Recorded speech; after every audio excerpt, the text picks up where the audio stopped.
আজকে এমন এক সফর ও এমন এক গ্রামের কথা আপনাদের সামনে তুলে ধরবো, যে গ্রামের ইতিহাসের পাতায় আপনারা খোঁজ পেলেও আজকালকার ট্যুরিস্ট ও ট্যুরিস্ট গাইডদের মুখে এই গ্রামের গল্প কিন্তু আপনারা খুবই কম শুনতে পাবেন।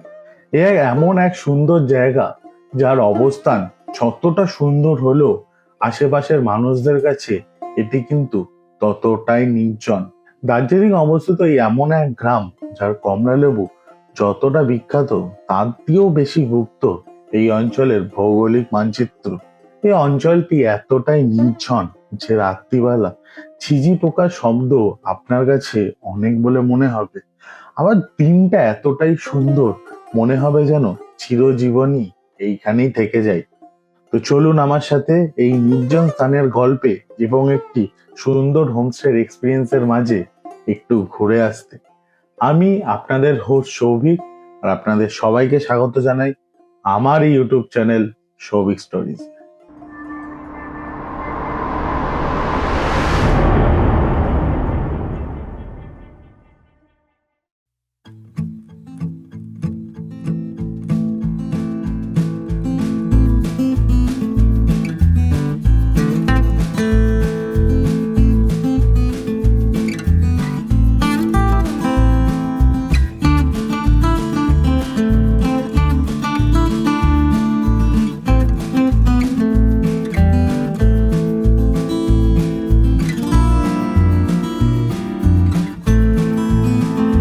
আজ কিন্তু একটা নতুন গন্তব্যের সন্ধানে গুগল আন্টিকে নিজের পকেটে ভরে নিয়ে লোকাল বাসিন্দাদের থেকে একটু খোঁজ খবর নিয়ে আমরা বেরিয়ে পড়লাম নিজেদের বাহনটিকে সাথে করে একটি নতুন রাস্তা, এক নতুন গন্তব্যের সন্ধানে।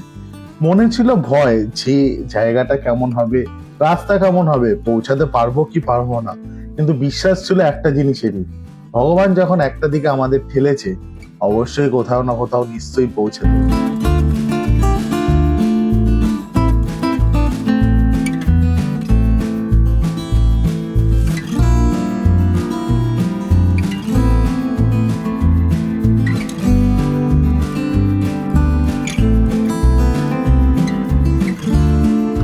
রাস্তাও কিন্তু চলছিল নিজেরই গতিতে, আঁকা বাঁকা খাড়া তীক্ষ্ণ পথ, সাথে অপরূপ সুন্দর দৃশ্য ও এছাড়া পরিবর্তিত বিভিন্ন ল্যান্ডস্কেপ দেখে যতটা মন আপ্লুত হচ্ছিল, আবার কিন্তু সত্যি কথা বলতে গেলে একটু ভয়ও ছিল। ভয়টা ওই যে আগে বললাম, কোথায় গিয়ে আমরা উঠবো তা তো জানি না, কোথায় পৌঁছাবো, কোথায় যাব, কোথায় থাকবো, কোথায় খাবো, সবই কিন্তু রহস্য ছিল তখনও অবধি। যাই হোক, একটা দিকে কিন্তু বেরিয়ে পড়ার পর ধীরে ধীরে আমরা পৌঁছালাম মারিয়াবঙ্গে।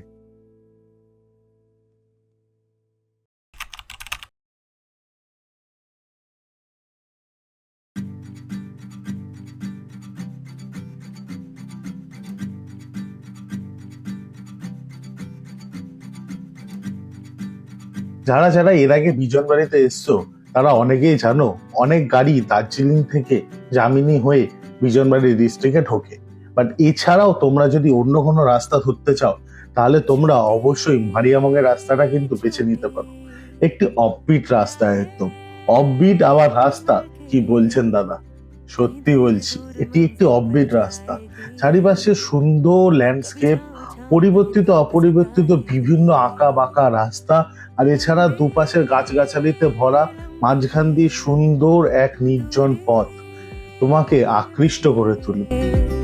यूं ही चलते चलते कम होती जाएगी, कभी छाँव छाँव कहीं धूप सताएगी।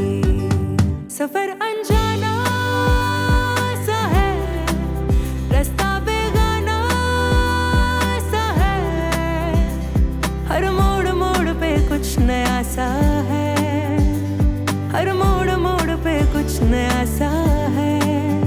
सफर अनजाना सा है, रास्ता बेगाना सा है, हर मोड़ मोड़ पे कुछ नया सा है, हर मोड़ मोड़ पे कुछ नया सा है। লামাটা পেশককে পেছনে ফেলে ধীরে ধীরে আমরা এগিয়ে চললাম সেই অজানা গন্তব্যের পথে। অজানা গন্তব্যের দিকে এগোতে এগোতে ধীরে ধীরে মাথায় কিন্তু চিন্তাটা যেন বাড়ছে। চিন্তাটা কি চলে জানো তো? সেই আগের কথা, জায়গা কেমন হবে, থাকতে পারবো কিনা, হোমস্টে বা কোনো হোটেল আমরা পাবো কিনা, বুঝতে কিছুই পাচ্ছিলাম না, এদিকে মাথায় চিন্তা কিন্তু ধীরে ধীরে বাড়ছিল, সেই কমছিল না। অবশেষে অনলাইন খুঁজে আমরা একটি হোমস্টের খোঁজ পেলাম, সাইলেন্ট ইকো ফার্ম হোমস্টে। सफर के ये रास्ते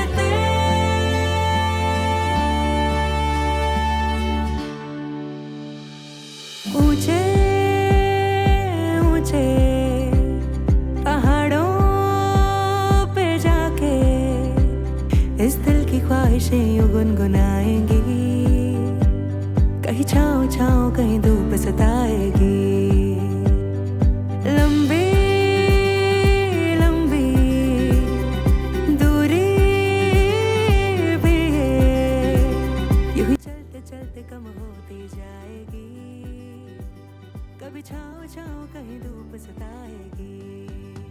सफर अनजाना सा है, रास्ता बेगाना सा है, हर मोड़ मोड़ ওখানে পৌঁছানোর রাস্তাটাও কিন্তু ছিল বড় আজব। চারিপাশে গাছে ঘেরা উঁচু উঁচু পাহাড়, মাঝখান দিয়ে এক টুকরো সুন্দর আঁকা বাঁকা রাস্তা। মনে হচ্ছিল যেন এটা ওয়েস্ট বেঙ্গল না, আমরা 7 সমুদ্র 13 নদী পার করে চলে এসেছি দূর কোনো এক সুন্দর মায়াবী দেশে। সামনেই যেন এক অসম্ভব সুন্দর আলোকসজ্জা আমাদের জন্য অপেক্ষা করে আছে।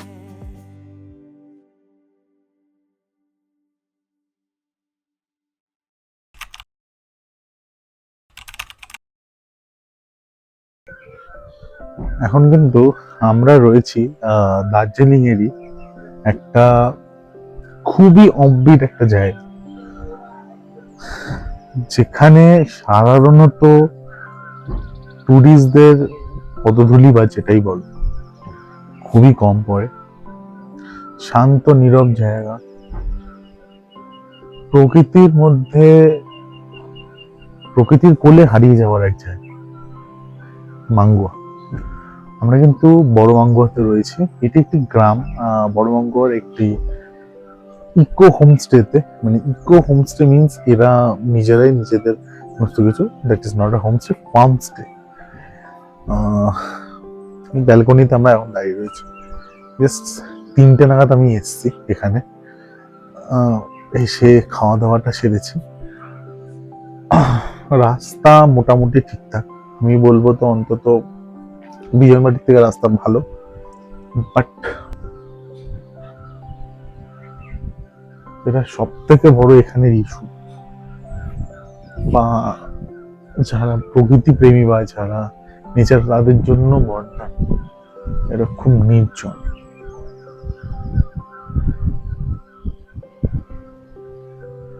লোক খুব কম এখানে। তোমরা যদি এখানে আসো, তোমরা আসার জন্য সব থেকে ভালো পথ হচ্ছে ঘুম থেকে বা দার্জিলিং এর ট্যাক্সি স্ট্যান্ড থেকে তোমরা মাঙ্গুয়ার গাড়ি ধরবে। শেয়ারেবল পাওয়া যায় কিনা এটা একটু জানতে হবে, আমি ঠিক বলতে পারবো না, নর্মালি শেয়ার আসে আমি যতদূর দেখলাম।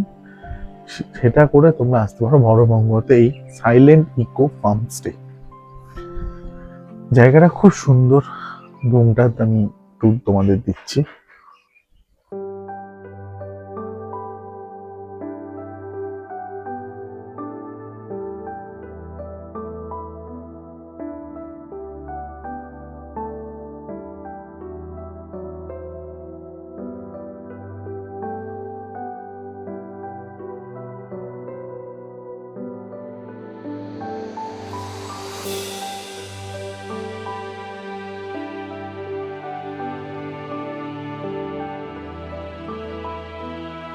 একটু আগে একটু বেরোবো, একটু নিচের দিকটা যাব। আর জায়গাটায় কিন্তু দোকান খুব কম, পুরো অম্বিট একটা জায়গা। মানে তোমরা যদি অম্বিট ভালোবাসো, দ্যাট ইজ এ হেভেন। আমরা সামসুতে ছিলাম, সেটা একটা আলাদা অম্বিট, এটা একটা আলাদা অম্বিট। That is really a heaven, অসাধারণ।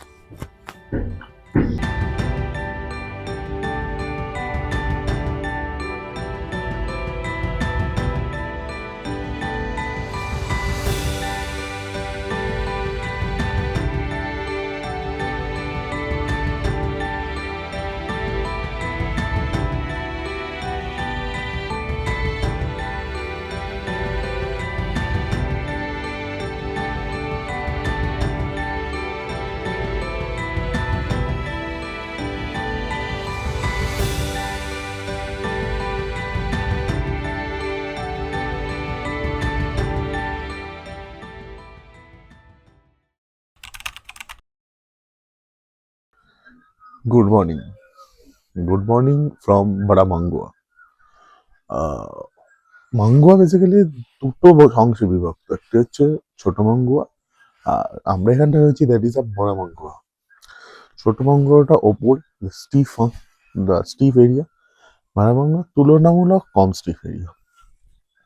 বাট বড় মাঙ্গুয়া মাঙ্গুয়া এটা বেসিক্যালি হচ্ছে দ্যাট ইজ ভেরি বলতে, মানে আপনারা বলতে পারেন যে খুবই একটি হিডেন জায়গা, একটি হিডেন জেমও আপনারা বলতে পারেন। এর পেছনে কারণটা হচ্ছে মাঙ্গুয়া এক্সপ্লোরেশন সেভাবে হয়নি। সাধারণত এখানে লোকাল ট্রাইবসরা থাকে, দু একটা হোমস্টে আছে। ছোট মাঙ্গুয়াতে তবুও লোকে যায়, তবুও লোকে গেছে, আপনারা বাট বড় মাঙ্গুয়া সম্বন্ধে সেরকম একটা ইনফরমেশন পায় না। আমরা এখন দার্জিলিং থেকে বা সামসু আমরা যেখানে গেছিলাম সেখান থেকে আমি যখন জিজ্ঞাসা করলাম, তখন লোকেরা মাঙ্গুয়া অতটা নলেজেবল ছিল না। তখন লোকেরা আমাদেরকে ওইসব মাঙ্গো জানায়। পিছনে অনেকগুলো কারণ আছে। তার পিছনে প্রধান যে কারণ সেটা হচ্ছে এখানে টুরিস্টের সংখ্যা খুব কম আসে। টুরিস্ট খুবই সংখ্যায় কম আসে।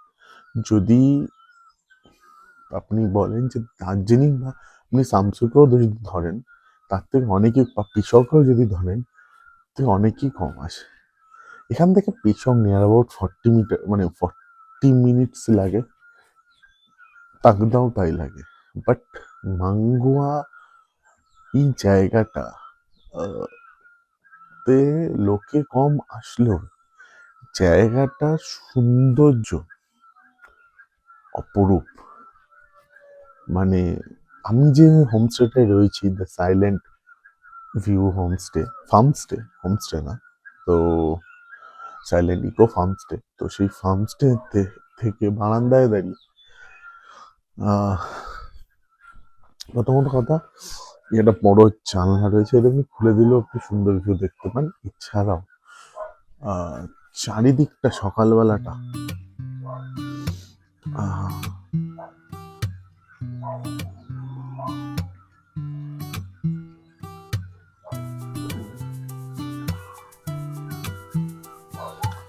অপরূপ সুন্দর।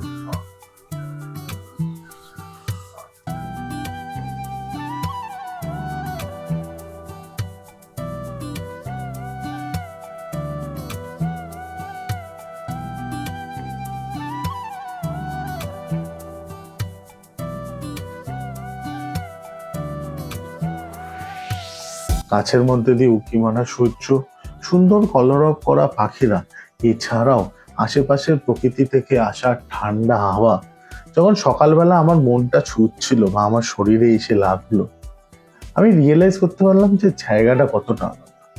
এই জায়গাটা কিন্তু সত্যি প্রচন্ড আলাদা একটি জায়গা। এত আলাদার জন্য এই জায়গাটা কিন্তু আমার মনে এক অসম্ভব সুন্দর দাগ কেটে গেছে নর্থ বেঙ্গল নিয়ে।